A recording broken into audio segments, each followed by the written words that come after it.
आइए मित्रों, आज हम सभी लोग कार्तिक मास के द्वितीय अध्याय को श्रवण करते हैं। सिमर चरण गुरुदेव के लिखूं शब्द अनूप, कृपा करे भगवान सच चित आनंद स्वरूप।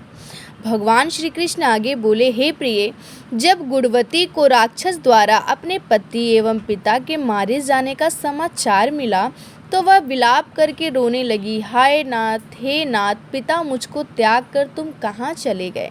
मैं अकेली स्त्री तुम्हारे बिन अब क्या करूँगी? अब मेरे भोजन वस्त्र आदि की व्यवस्था कौन करेगा? घर में प्रेम पूर्वक मेरा पालन पोषण कौन करेगा? मैं कुछ भी नहीं कर सकती। मुझ विधवा की कौन रक्षा करेगा? मैं कहाँ जाऊँ? मेरे पास तो अब कोई ठिकाना भी नहीं रहा। इस तरह विलाप करते हुए गुणवती चक्कर खाकर धरती पर गिर पड़ती है और बेहोश हो गई। बहुत देर बाद जब उसे होश आया तो वह पहले के ही भांति करुण विलाप करते हुए शोक सागर में डूब गई।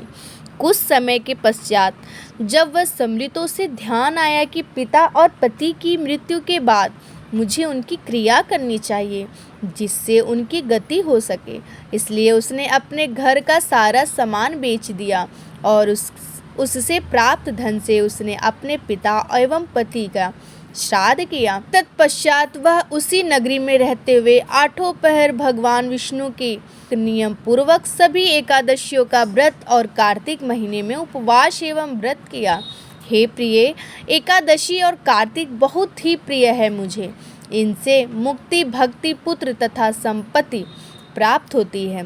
कार्तिक मास में जब तुला राशि पर सूर्य आता है तब ब्रह्म मुहूर्त में उठकर स्नान करने व व्रत व उपवास करने वाले मनुष्य मुझे बहुत प्रिय हैं। यदि उन्होंने पाप भी किया हो तो भी स्नान व व्रत के प्रभाव से उन्हें मोक्ष प्राप्त हो जाता है। कार्तिक में स्नान, जागरण, दीपदान तथा तुलसी के पौधे की रक्षा करने वाले मनुष्य साक्षात भगवान विष्णु के समान हैं। कार्तिक मास में मंदिर में झाड़ू लगाने वाले, स्वास्तिक बनाने वाले तथा भगवान विष्णु की पूजा करने वाले मनुष्य जन्म मरण के चक्करों से छुटकारा पा जाते हैं। यह सुनकर गुणवती भी प्रतिवर्ष श्रद्धा पूर्वक कार्तिक का व्रत और भगवान विष्णु की पूजा करने लगी। प्रिय, एक बार उससे ज्वर हो गया और वह बहुत कमजोर भी हो गई। फिर भी वह किसी प्रकार गंगा स्नान के लिए चली गई। गंगा तक तो वह पहुंच गई, परंतु शीत के कारण वह बुरी तरह से कांप रही थी। इस कारण वह शिथिल हो गई। तब मेरे भगवान विष्णु दूत उसे मेरे धाम में ले आए। तत्पश्चात भगवान ब्रह्मा आदि देवताओं की प्रार्थना पर जब मैंने कृष्ण का अवतार लिया तो मेरे गण भी मेरे साथ इसी पृथ्वी पर आए, जो इस समय यादव हैं। तुम्हारे पिता पूर्व जन्म में देव शर्मा थे तो इस समय सत्राजित है। पूर्व जन्म में चंद्र शर्मा जो तुम्हारे पति था वह डाकू है, और हे देवी, तुम ही वह गुणवती है। कार्तिक व्रत के प्रभाव के कारण ही तुम मेरी अर्धांगिनी हुई है।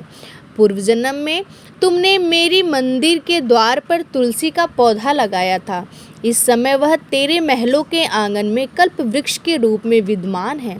उस जन्म में जो तुमने दीपदान किया था उसी कारण तुम्हारी देह इतनी सुंदर है और तुम्हारे घर में साक्षात लक्ष्मी का वास है। चूँकि तुमने पुनर्जन्म में अपने सभी व्रतों का फल पति स्वरूप विष्णु को अर्पित किया था, उसी के प्रभाव से इस जन्म में तुम मेरी प्रिय पत्नी हुई हो। पूर्व जन्म में तुमने नियम पूर्वक जो कार्तिक मास का व्रत किया था उसी के कारण मेरा और तुम्हारा कभी वियोग नहीं होगा। इस प्रकार कार्तिक मास में व्रत आदि करने वाले मनुष्य मुझे तुम्हारे समान प्रिय हैं। दूसरे जप, तप, यज्ञ, दान आदि करने से प्राप्त फल कार्तिक मास में किए गए व्रत के फल से बहुत थोड़ा होता है, अर्थात कार्तिक मास के व्रतों का 16वां भाग भी नहीं होता है। इस प्रकार सत्यभामा भगवान श्री कृष्ण के मुख से अपने पूर्व जन्म के पुण्यों का प्रभाव सुनकर बहुत प्रसन्न हुई। बोलिए कृष्ण भगवान की जय।